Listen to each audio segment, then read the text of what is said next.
আসসালামু আলাইকুম রহমতুল্লাহ আবরাকাতু। ময়মনসিংহ কৃষি ভার্সিটি কে না চেনে বন্ধুরা? হ্যাঁ, ঢাকা আসার আগের দিন আমরা সবাই মিলে কৃষি ভার্সিটিতে ঘুরতে গিয়েছিলাম। সাদা গেঞ্জি পরাটা আমার উকিল বাবা হয়, কালো বোরকা পরাটা আমার উকিল মা হয় এবং হলুদ হেজাব পরাটা আমার নিজের মা। দেখতে পাচ্ছেন আমার ছেলেটা খুবই আনন্দের সাথে খেলাধুলা করছে। ঢাকায় বন্দি রুমে থাকতে থাকতে আমার ছেলেটা যখন একটু খোলা জায়গা পায় খুবই আনন্দ উপভোগ করে। এবং লাল গেঞ্জি পরাটা আমার ছোট্ট ভাইয়া হয়। তাদের দুইজনের জন্য আপনারা সবাই দোয়া করবেন। আমি ঢাকা আসার পর আমার একদমই ভালো লাগে না, কারণ ঢাকায় তেমন কেউই নেই আনন্দ করার মতো। ময়মনসিংহ সবার সাথে মেলামেশা করতে করতে একটা আনন্দ ফিল হয়।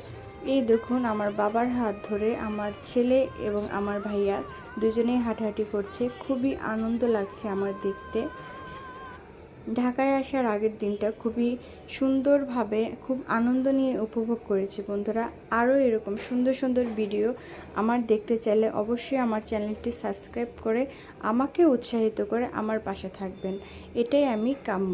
ধন্যবাদ। আসসালামু আলাইকুম।